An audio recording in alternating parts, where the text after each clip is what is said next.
Have you ever been in a house that's so nice, you start regretting your grandparents' career decisions? Grandad, what are you thinking? Mining, are you thick? Bitcoin mining, maybe, but coal, nah. It's tough because when you have teenagers, you know that they get to a certain age and they start to think that they're cool and that you're not, which is a phenomenon because you raised them.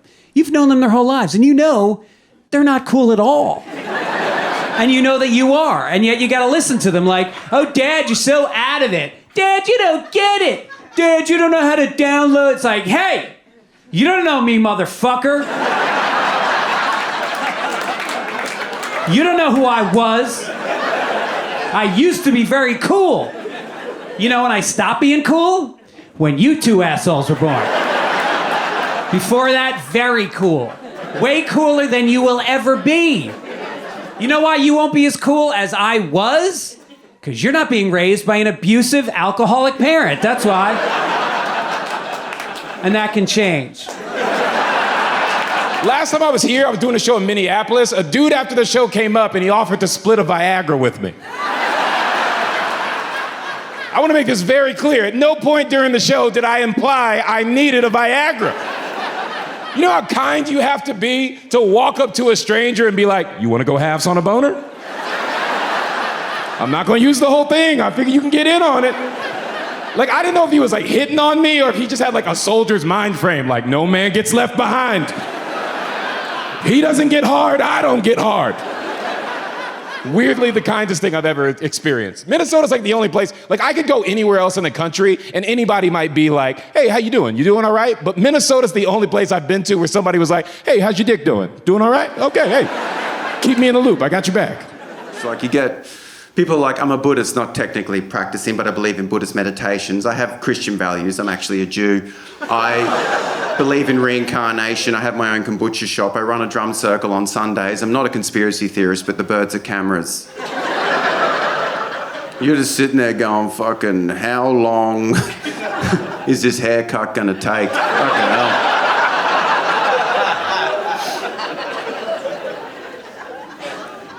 You look at Joe Rogan. Like, Joe Rogan is that dude, like, look at that identity. That's a weightlifting, UFC fighting dude who interviews economists and archaeologists, takes psychedelics, believes in UFOs. What the fuck is that? What is that identity that never existed before? Like, remember that dude at the bar who used to be like, oi, what are you fucking looking at, mate? Remember that guy? Yeah, he listens to Rogan now. So now he's like, oi, fasting improves cognitive performance, you fuckhead. And he's on magic mushrooms, so he's fucking, I love you, cunt. I fucking... No, we're all one, bro. We're all fucking one. No, we're all one thing, bro. We're all one consciousness. No, fucking, let's go outside and meditate. Get your friends, we'll fucking meditate. I'll fucking meditate right here, bro.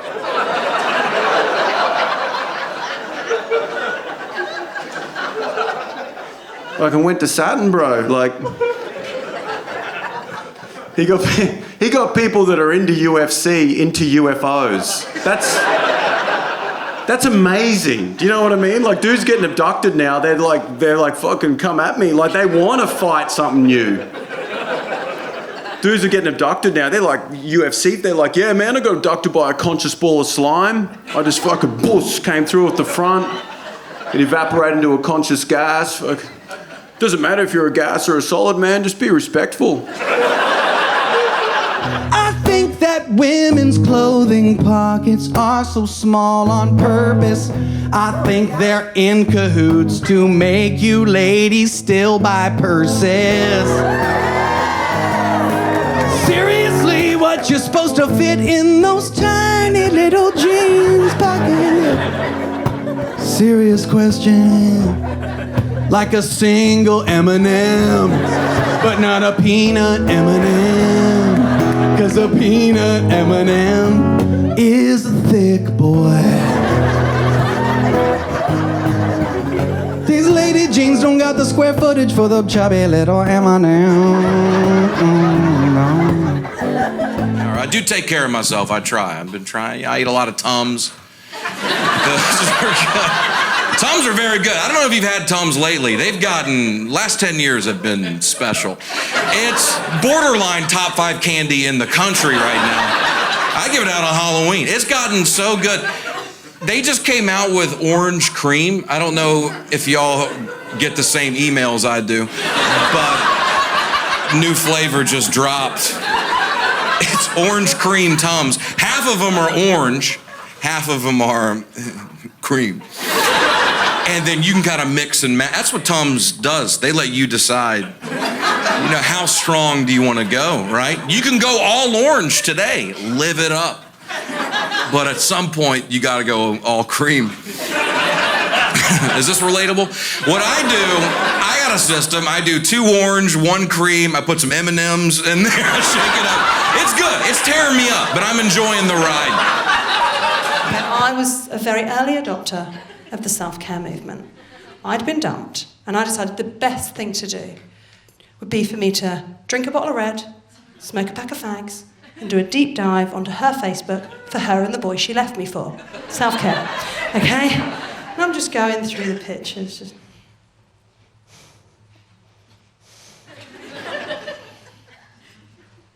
Oh, it's clearer. And in my drunkenness, I accidentally tagged myself in a picture of her and her new boyfriend as the candle on the table. Like I was Lumiere from Beauty and the Beast, just hey! Remember me? You've ruined my life. I really do. I love this job. I've been doing this for 14 years. I love this job with all of my heart. I love getting to travel. I love getting to meet people. I've met so many dope people that I never thought I would get to experience stuff with, right? I've also met so many fucking weird people, you guys. So many weird people. And by weird people, I mean Uber drivers. I have met so many weird-ass Uber drivers. And I want to make this very clear. If you drive for Uber, you shouldn't be ashamed. I'm not saying that. I'm just saying I have met enough weird Uber drivers that make me go, how the fuck are they hiring for this job? What do they just sit you down and go, how good are you at reading social cues? You're autistic? Let's get you in a car. It's crazy, the stuff I have experienced. I was doing shows in Alabama once, right? For the money, not for the love. I was ready to leave. Just keeping it real, Go into Alabama looking like me. You let me know how long you want to stay. Fucking hated that place. Couldn't wait to leave. I order an Uber after the show. This woman comes to pick me up. True story. I get in her car. She's playing gospel music. Now listen, I ain't hating, but it's not what I prefer to hear. That's all I'm saying. I got no problem with gospel music, but if I had a choice, it's not what I would have chosen to hear. That's all I'm saying. I'm listening to the song. First line I hear this dude say, he goes, Jesus is in the crack house. And I went, change my mind. Turn this up, please. What are we listening to? It's a real song. Look it up. It's called Say His Name. Halfway through it, the dude just goes on up like a panic attack. He's like, Jesus is in the crack house. Listen, I don't know what y'all's relationship is with Jesus, but when I was growing up, he lived in your heart. When did he move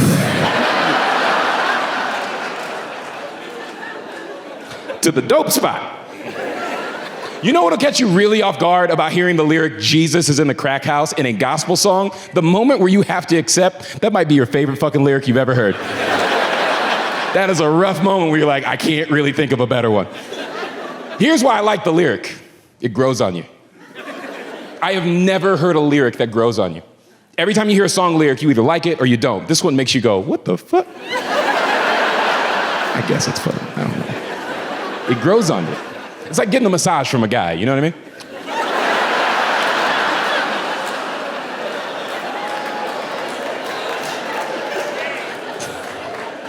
I know what the fuck I just said. I meant it too. It's like getting a massage from a guy. It grows on you. Like, fellas, you've never gone to a masseuse, ordered a massage, the masseuse comes out, it turns out to be a guy, and you're like, I don't know, man, this might be weird. Then by the end of it, you're like, only Greg touches my feet. That was crazy. I'm saying it grows on you like that. You're like, don't judge. You don't know. Don't judge. I'll tell you exactly what it is about this lyric I love. The phrase, Jesus in the crack house, sounds like a perfect replacement for saying, oh my God. I can't stop using it. Every time I see some crazy shit happen, I'm just like, Jesus in the crack house. You see this shit right here? Like, I can't stop doing that. I'm telling you, next chance you get, let one out. You're gonna be like, it feels way better than I thought, man. It is addicting. Here's what I love about it the most. Doesn't even have to be the crack house. As long as it's any place you don't expect to find Jesus, still works. You're gonna have a field day. You can be like, did you hear Queen Latifah's about to box Oprah Winfrey? And you'll be like, Jesus and a Jimmy John's. You shitting me right now? Dude, it works with everything. So listen, I'm getting distracted. The point is, I heard this lyric. And I remember I look at my driver and I go, did he just say Jesus is in the crack house? Swear to God, this chick looks back at me. She goes, yeah. And I went, was that not weird to you? And she goes, no. And I went, how? And she goes, I used to be addicted to drugs. And I went, that's not an answer to this question. But now I have more questions. And then she says, this quote is burned into my brain. I'll never forget this for the rest of my life. She goes, I used to be addicted to drugs. And I learned to stop doing drugs because anytime I smoked weed that was laced, Jesus would come and visit me. And then I said,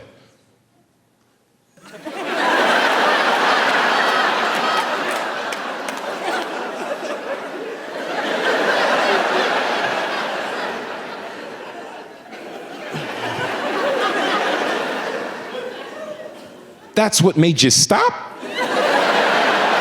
Like, y'all get the point I'm getting there, right? I was like, wait, Jesus would come visit you? And she went, yes. And I went, every time. And she went, yes. And I went, lady, I've never done drugs. That's the best pitch to do drugs I've ever heard in my life. What are we debating right now? You're telling me if I did the drugs, I get to hang out with the most beloved, most desired individual that's ever existed anytime I want on the clock? Yeah, give me the fucking drugs. If I told you, let's keep it real. If I told you that shooting up heroin would let Taylor Swift come hang out with you for 20 minutes, do you have any idea how many random white women would be tweaked out in the streets of every city in this country? With all due respect, there wouldn't be enough white women left to run an HR department. Are you considering the sheer numbers? If Swifties were junkies, oh my God. Shake It Off would be a song about kicking drug addiction. Bro, they'd be out there tapping each other's veins, looking for loose ones. You and me, we got bad blood. You know the fucking song. They're ODing in some alley. Look what you made me do. I'm sorry, I'm fucking around too much. I thought it'd also be fun to shoot it here since I'm now also a Midwesterner. Thank you. Yeah, I moved to Minnesota last year in the month of January. And that's how you die. 8-month winters are fucking brutal. God. When I hit my 1-year mark of living there, some of my friends were like, oh, how did you celebrate? I was like, oh, I just walked into my bathroom like it was a prison cell and etched one tally.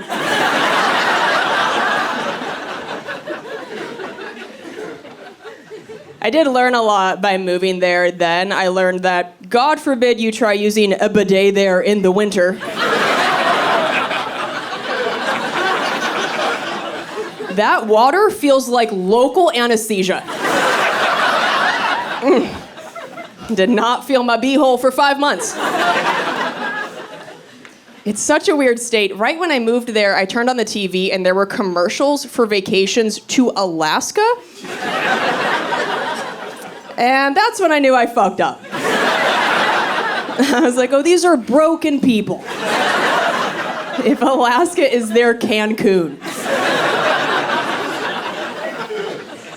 Living in Minnesota and going on vacation to Alaska is like owning a Nissan Sentra and going on vacation and renting a Nissan Sentra. That's the same terrible shit. I moved there to live with my boyfriend, so that's why I did it in January. Because winter sucks and it's better when there's somebody inside you. Thank you, one horny woman. Yeah. I appreciate you. Minnesota was a tough sell, though. I found out also when I got there that they have some of the highest state taxes. I was like, for why? You're cold and expensive? That's like a dog who's ugly and bites. Put it down. Let's get out of here. Skedaddle. And I moved there from Washington, where there are no state taxes. So now anytime my boyfriend tries to start a fight with me, I'm like, oh, let me remind you that being your girlfriend now costs me $38 a day. Your dick is a very expensive toll road. Let me set the thermostat to 72. Fuck off. Let's pick our battles today. During the whole lockdown, I was trying to exercise, running a lot, and now that I'm 50, like I'm getting injuries, so I gotta start speed walking. You guys know speed walking, right? A lot of immigrant dads speed walk. I don't know if Mexican dad, do Indian dads speed walk? Yeah, speed walking is their thing, all right? My dad, speed walking, for you guys, you know, it's like where like the lower body moves, upper body straight, and there's a lot of just... And they're very angry that this is bullshit. Why did I come to this country? I had to leave my country to come here and walk these streets. This is bullshit. My dad used to speed walk, and he used to take us with him to go speed walking when I was like 8 years old. On a Saturday, I'd be asleep. My dad, come on, wake up, we're gonna go speed walking. I was like, Dad, I'm 8 years old, I'm trying to sleep, we're gonna go speed walking. We'd go out to speed walk. He was twice my size, so he would just walk away from me. And I think that's how immigrant dads spent quality time with their kids. Yeah. They would take you out and walk away because they wanted to tell you that life is hard. Right? They'd be like, come on, son, keep up. There might be a revolution. You have to escape. Let's go. Keep up. This is training for the next revolution. Keep up.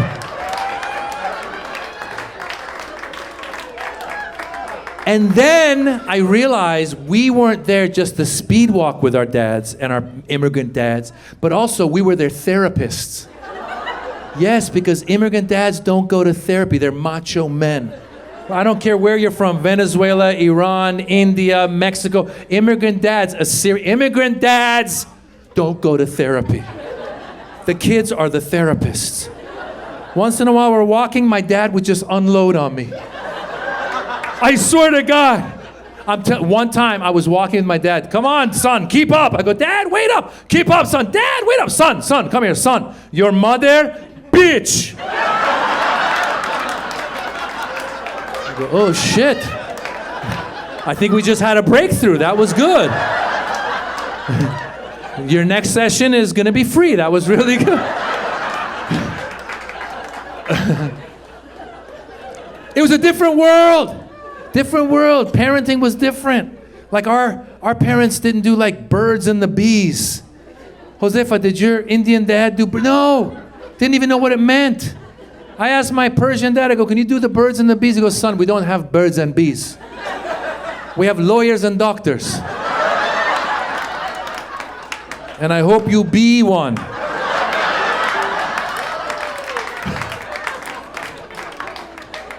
You know how I learned about the birds and the bees? This is how I learned. When I was in the 7th grade, my friend David was walking home one day from school. He found 3 grocery bags filled with Playboys, just outside by the garbage. That's how they used to do it back in the day. Then the guy was done, he would pay it forward. Yeah, he was done with his Playboys, he'd leave it outside. He's like, some pervert will find this and make use of it.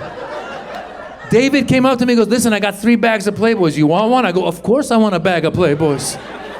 I took it home. I taught myself the birds and the bees. I was very good at it. Thank you very much. Thank you. But then also having the immigrant entrepreneurial mentality, 6 months later, I took the bag to school and sold it to all the other boys.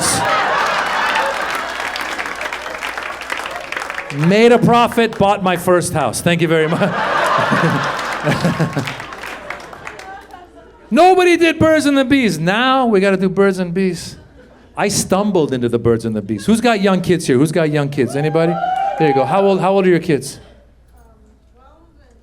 12 and 18. There you go. How old are your kids? 17. Did either of you do birds and bees with your kid, the sex talk? Did you do it? You did, right? And you kind of did, right? You were like, here, let me get you started. Right? You're like, here's a man, here's a woman, and here's a magazine. Go figure it out. No, listen, I didn't even mean to.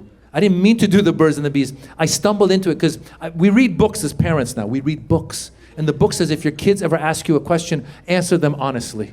That's what you got to do, right? So I was watching when my daughter was 8 and my son was 10. I was watching a TV show with them. First of all, as your boy gets into his teenage years, boys get a little spaced out. Like Dara's a smart guy, but he's a little just, oh. And girls are sharp. You're sharp. My daughter is like CSI, FBI, CIA, all combined. She is paying attention. Guys, we were watching the TV show Blackish. Great show, right? Blackish. First episode of the whole show. I didn't know this was gonna happen. I'm watching with the kids. First scene of the whole show. The father walks in to his high school son's room. He opens the door, and the high school son is about to masturbate. Like he's about to pull his underwear down. The dad opens the door, and he sees it. He goes, oh, and he walks out.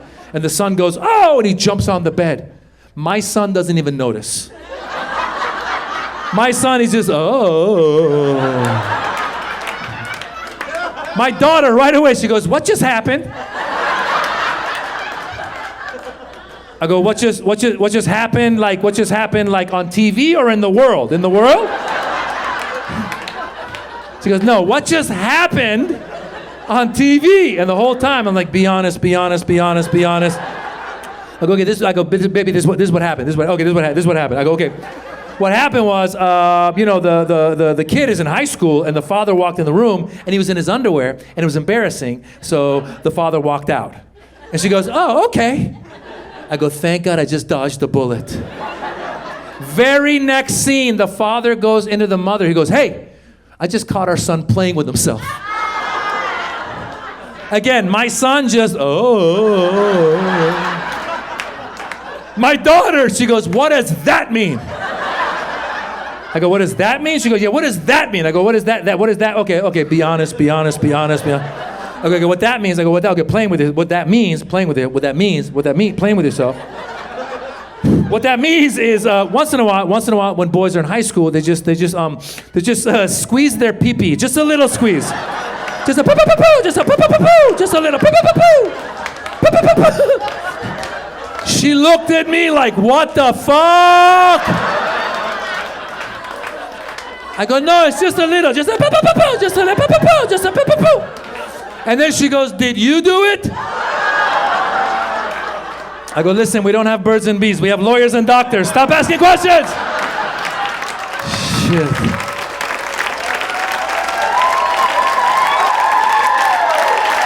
Oh. I just prefer areas where there's fewer guns. I think you get more fun tough guys there. I went to London, England. And in London, they have no guns. And anyone there could be a tough guy. You could get your ass kicked by a guy with an umbrella and a bowler hat. It might happen. I was there with 8 other Americans. We were there for a work trip.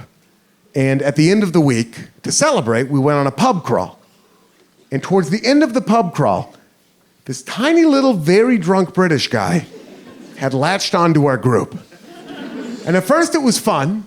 But towards the end of the night, it was clear that he wasn't really picking up on any verbal cues, and he wouldn't stop hassling a couple of the women we were with. So I was like, you know what, I'm gonna go talk to him. I'll let him know his night's over. I'm a big guy. There's 9 of us. I'll handle it.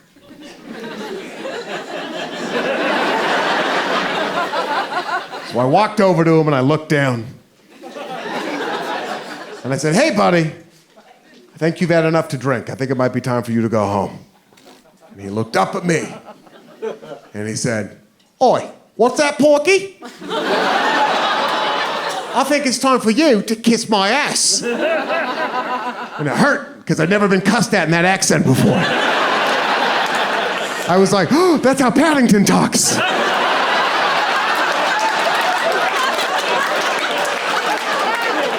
But I collected myself, right? I was like, I don't think you heard me. I said it's time for you to go home. And he said, I don't think you heard me. It's time for you to kiss my ass. And that gave me pause. I was like, why is this guy so confident? I know he doesn't have a gun, but is Harry Potter real? Is magic real? Do they still have swords over here? Maybe I misread the situation. Maybe this guy about to pull a sword on me. I don't have a sword. And I didn't want to fight anyway, so I was like, hey, buddy, we're not looking for trouble. And he cut me off. He said, oh, you found trouble, mate. It sounded so cool. For a second, I was like, oh, someone's going to get their ass kicked. Oh, no, it's me. I'm the one.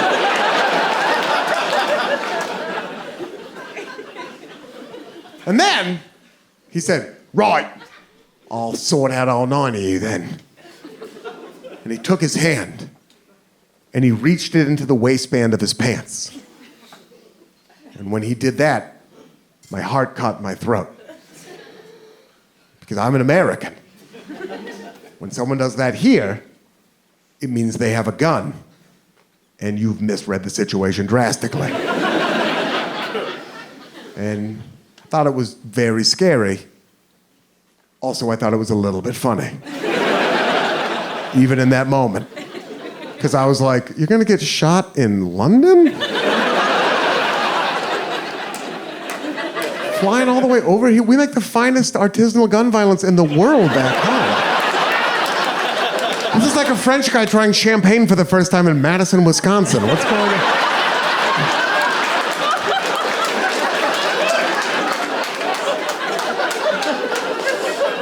But I was terrified. And you learn who you are in those moments. And I was not happy to find out who I am because I looked around at my friends and I swear to God, I thought, boy, I hope he shoots one of them first. That's what I thought, because it's still England. Once he gets one shot off, it's gonna like take him a while to reload. Like.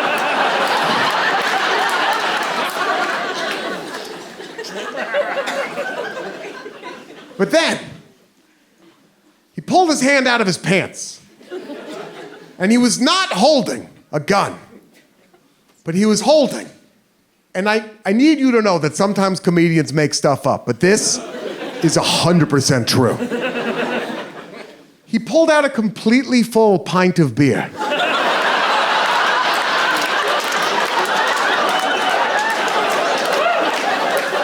And he'd been moving around. He was active.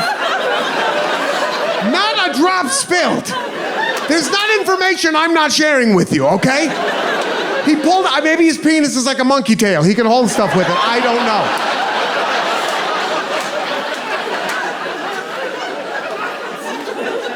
But he was holding this beer and he said, shall we? And then he drank the entire thing in one gulp, took the glass and threw it against the wall of the pub, and then started walking towards me and my friends like this. And the 9 of us took off in 9 different directions so fast. It was like he pulled a machine gun. And that's the kind of tough guy we don't have enough of in this country.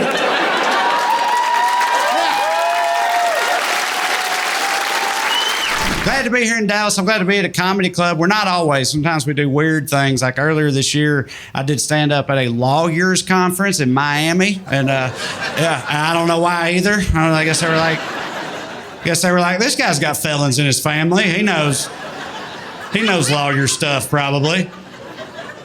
But so I did this lawyers conference. It was fine because honestly, there was a point in time in my life where I thought I might want to be a lawyer when I grew up because I had somehow got it in my head that lawyer is one of the only white collar jobs you can have when you talk like a racist banjo, right? Like I don't know if it's because of Atticus Finch or Matlock or what it is, but for some reason, people are okay with Southern lawyers. You know what I mean? It's all right to be a Southern lawyer. And I could see myself doing that as a kid. Like, I could see myself walking into court in a seersucker suit, just dabbing the prodigious whiskey sweat from my brow, like, from my grandpappy's handkerchief, you know, setting it down, hitting them with some old-timey nonsense. Like, Your Honor, if you think my client's going to spend one more night in the hoose gal, you crazy as a gravy-covered cat in a barnyard full of bloodhounds, you is. The jury's just like, this guy's too dumb to be duplicitous. I inherently trust this man. Not guilty, right? I could see that, but no, as it turns out, I'm not but a simple giggle monger as things happen. But yeah, I was in Miami in February, and right before that, I did stand up in Phoenix in January. And those two experiences combined led me to developing this new sociological theory I've been working on this year. And my theory is this: I think that the hot sun makes white people go insane. That's what I think. That's what I think happens. Because you think about all the parts of this country where the white people are the craziest, it's where the sun is the hottest, you know? It's like out west, it's Arizona, east of the Mississippi, it's the entire American South, you know? And even within the South, the maxim holds true. The further south you go, the hotter the sun is, the crazier the crackers are, right? Like you start out in Kentucky, Virginia, it's not so bad. You get to Alabama, it's like, ugh, and then you wind up in Florida and they're throwing alligators through drive-through windows and shit. These motherfuckers are crazy.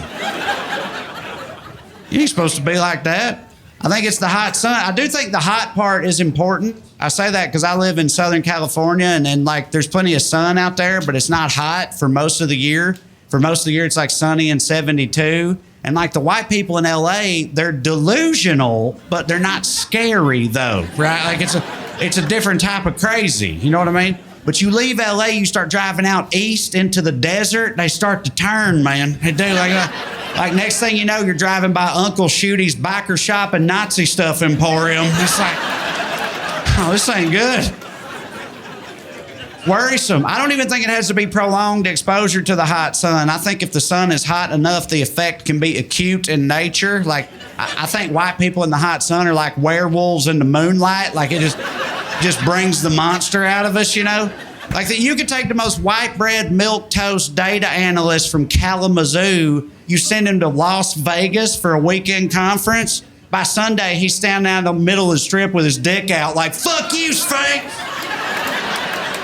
I bet the house at the roulette table and I don't give a fuck. It fucks us up, man. That's why I'm so worried about this recent trend of like white dude bros sunning their taints and stuff. Like I said, that's a real thing. Fox News talked about Tucker Carlson did a whole segment on it. It's a real thing. It's a real thing they're doing. They're like purposefully exposing their buttholes and their genitals and their taints and stuff to concentrated UV lights for like power up purposes or something. And nothing good's gonna come out of that, man. Nothing. I'm telling you, take a heavily bearded alpha male going through a divorce, he starts sunning his taint, next thing you know, Proud Boys. That's what happens.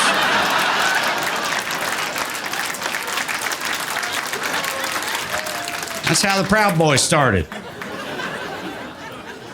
It's a problem. I don't think it's just an American problem, though. I think this is a global phenomenon. Like, for example, if you think about like England, right? Like in England, the sun is a myth, right? It's very gray, rainy. And you could say English white people, they've been evil and colonially over the years, but they're not crazy, though. No, they're not. They're very prim, proper, buttoned up. Yes, quite. That's how they are.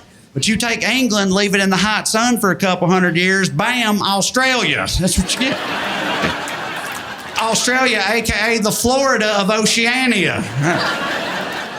I love Australians. They're a lot of fun, but they're down there fist fighting kangaroos and using the word cunt like a punctuation mark. This shit ain't normal. You ain't supposed to be like that. I think it's the hot. And there's one thing you could bring up to give me some issues with this. You could be like, well, Trae, what about like Russia, right? Russia, they got all them white people, no hot sun, crazy as a shithouse rat. How do you explain that, right? There's a couple ways of looking at that. You could look at that as like, yeah, my theory's dead in the water before we even get started. Or you could look at that as like, what if that's just their baseline, you know? It's like, what if that's just their starting point? Like imagine what might happen if we expose Russia to the hot sun for a while. Like, that's the real danger of climate change right there. We don't all start recycling more. It's going to be Mad Max and Adidas tracksuits in no time. It's cool being a celebrity. I hang out with other celebrities. One time I was right here in this comedy club, but this woman came up to me. I swear this is real life. She goes, "Hey, Taylor, that's so cool. You're on America's Got Talent. I was also on a reality show."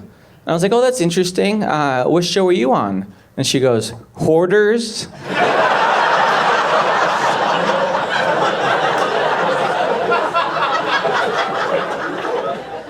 I don't know if you're familiar with the TV program Hoarders, but it's a show about filthy, disgusting people who you prefer mention to you that they were on hoarders before you shake their hands with your hands.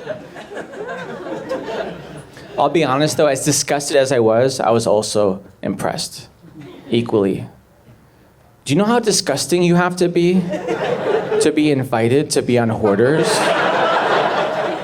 Like, it's not like, you know, remember the end of Double Dare? When it's like, if you want to be on Double Dare, send a self-addressed stamped envelope to... No. They don't provide this on hoarders.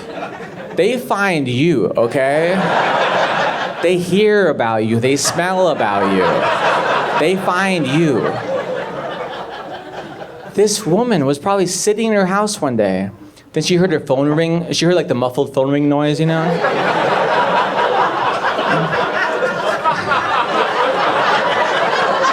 And then she went to where her phone usually is, and then her 8 cats were on the phone. They weren't like on the phone like, meow, meow, meow, how are you? I'm a cat on a telephone. That's not what I meant. That's funny though. That's not what I meant. I got it, but that's not what I meant. You know, she went to, and her 8 cat, they were all on the phone, you know. She's like, come on guys, get off the phone. We got 2 rings left, come on. Come on, why aren't you moving? And then she's like, oh yeah, they died 3 years ago, I forgot. Because I'm gross and weird, you know? I'm disgusting and weird, you know? So then she scooped off all her dead cats. You know? And she was like, hello? And the guy's like, hi, this is Josh, the producer of Hoarders, the show where we take filthy, disgusting people and we showcase them for the whole world to see how filthy and disgusting they are. Is Barbara available? And she's like, speaking? And he's like, Barbara, I'm so glad we connected. I've been trying to call you for 6 months. You never answered the phone. And she's like, I'm so sorry. I'm so embarrassed. I have my dead cats. They were on the phone. They were like on the phone like, meow, meow, I'm a ghost cat. I'm in heaven. We go to heaven too. It's not just dogs. I'm a cat on the phone that's dead. I'm a ghost cat. But don't worry. They're in the trash now. It's not going to be a problem. And he's like, no, put them back. We'll use it for the show. We love it. This is great. I'm so glad we connected. I understand you've been collecting your toenails since 1972. And you categorize them by color. This made us so happy. We'd love to have you star in the next episode of Hoarders. Here's how the contract works. It'll air for the next 100 years. You'll be paid $0. Everyone you know and love will disown you. And she's like, go on. You get the joke. Okay, go ahead. You get the joke. The thing is, right, look, I am a very private person. In my normal life, very, very private. Every morning when I go into Costa, I give a fake name every single time. Don't know why I do that, right? In fact, I've given you a fake name there. I go to Starbucks. I wouldn't be seen dead in a Costa. You kidding me?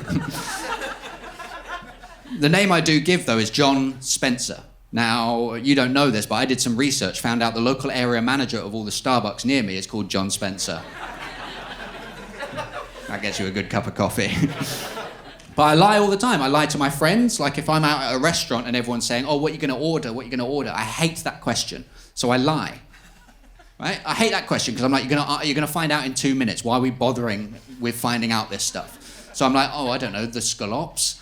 And then a big conversation breaks out about the way I'm pronouncing scallops. And then the waiter comes over, I'm like, the steak, please. And my friend's like, what? You said, we had a whole conversation about the way they pronounce scallops, and now you ordered the steak. Are you telling the truth about anything, Stuart? Did you even get here by hot air balloon? I'll never tell. But it's so difficult these days to be truly private because, like, social media, the algorithms know everything about us. They know where we are, what we like, but they're not listening in. Found this out. They're not listening in, and I think that's a shame. That's a shame, right? I want it listening in. Are you kidding me? I'm fucking funny. I don't mind. If you're in the government, who have you got today? Stuart. Oh, you're in for a good day. I don't want them knowing where I am. I'm 39. I go to M&M World way too much. I'm obsessed with that place. If you don't know about M&M World, it is a shop in the middle of London, the most expensive place to have a shop in the entire country, and it is 4 floors, and all it is no one's favourite chocolate. That's all they sell. It has to be a criminal organisation. That is the only explanation. I don't understand it. I'm obsessed. But because of the fact that you're in here with me, your algorithm will now be affected by being here with me. You'll start getting served adverts after the show for gilets. And presumably my algorithm will be affected by being in here with you, and I'll start getting served tickets to a more mainstream comedian. Always hurts when that one gets a laugh. I realised that I was having a problem with privacy when I was sat on a train and I suddenly realised I was panicking because I didn't want people to know I was getting off at the next stop. I thought that's too private, right? But you know that feeling when you're on the train and you're just sort of minding your own bees, just like, yeah.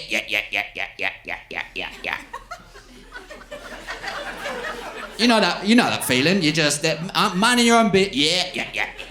Sorry. Yeah. You know that feeling, right? Yeah. Sorry, I know what's happened here. Bees.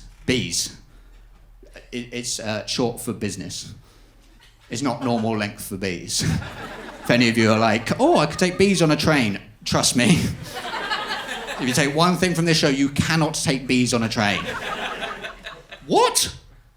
Fine, I'll get a taxi. What? Fine, I'll take the hot air balloon. But yeah, I was sitting there just like minding my own bees, just taking it all in. Yeah. And you know that feeling, and then you spot them, right? That person, they're putting on their coat, they're packing away their book, and you think, you fucking mug. It's fucking amateur hour over here. I got the cut of your jib, sunshine. You're getting off at the next stop, you pathetic fucking fuck. Now, I would hate anyone to think those terrible words about me. So I do everything I can to make it look like there is no way I'm getting off at the next stop. I try and look as comfortable as possible. I start taking layers off down to the base gilet. Couple of books out, get a couple of books on the go, right? They're like, oh, this guy's got a lot of reading to do. He's here for a while. And then if that's not working, I'll start a haircut. Yeah. Not on myself. I've got that Play-Doh set, where you force it through the skull and then it comes out. Bloody hell, he's got old fringe to do. He's here for a while. And then just to seal the deal, just in case anyone's on the edge, right, I'll just start a rumour. Classic me. That is classic me. And we all know how rumours work, right? You say something subtle that someone wants to gossip about. So the person next to you hears it, like, oh, I've got to tell everyone. I've got to tell everyone on the carriage. Right? Something subtle just to tease the fact that you might be on the train for a little while longer than they expect. Just something casual. Just be casual, just for them to...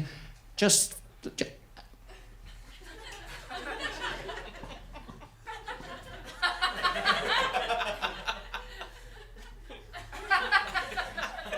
I am in this for the long haul. That goes around the carriage like wildfire. Of course it does, right? That sort of gossip, you can't let that lie. And then just before the doors close at my stop, I fling everything out. Gilet flapping in the wind, Play-Doh hair going everywhere. I dive out after it. Everyone's like, what? What the hell was that? I don't know. It looked like a really comfortable man. Yeah, I heard rumours he was in it for the long haul. Yeah, I even took a photograph of him just in case someone asked me to design a pamphlet about how comfortable train travel can be. Oh, you're a graphic designer, are you? No, but I harbour ambition.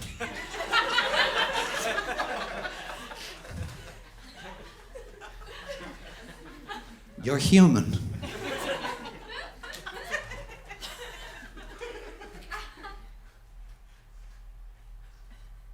I'm human.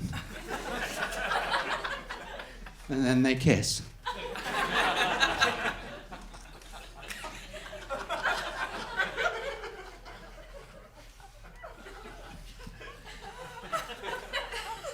What are we talking about? I know I'm not, like, the most stressed out person in the world, but by a long way. I think I read about the most stressed out person. Works at a vineyard. He's worked there for 15 years and he loves it. Dream job. But he's been sacked.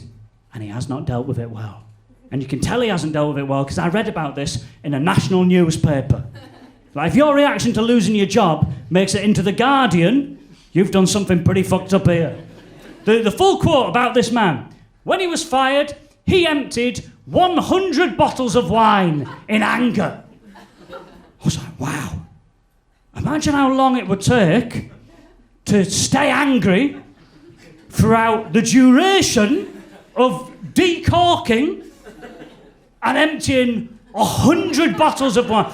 I would pay any amount of money to watch the CCTV footage of him losing his job. Just to see that man losing it immediately, just like, you fucking what? You're sacking me after 15 years? You motherfuckers are gonna regret the day that you sacked me from this.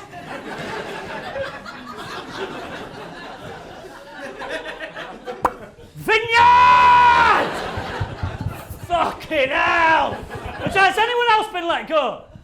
Just me? That is absolutely insane. How the fuck am I the only person? How has Julie still got a job? Oh, look at me like that, Julie. When'd you get in this morning? When'd you... 9 o'clock my dickhole you did, Julie.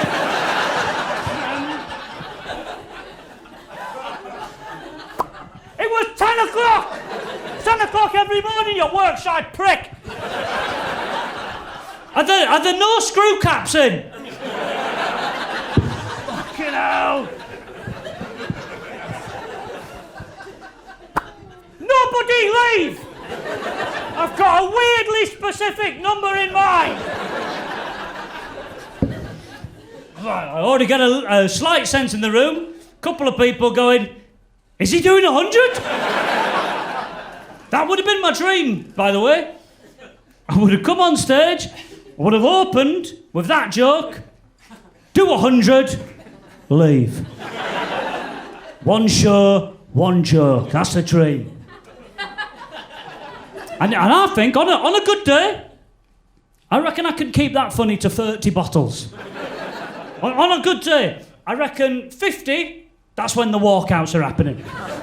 You're like, we get the joke, we're not happy, we're leaving. I reckon 70 bottles, we're down to a core audience of about 50 people. And they're not happy. They're shouting, they're heckling. Someone throws a beer bottle at me, I catch it, I use it in the mime. They're like... By 80 bottles, I reckon we're down to a core audience of like 20, 25 people. But by 90, the mood would change. And the people who are left would be like, hold on a second. I think he's gonna fucking do this. Come on, Ian! They're calling people back into the gig. He's on 94! His nose is bleeding! Get in here! That was my dream.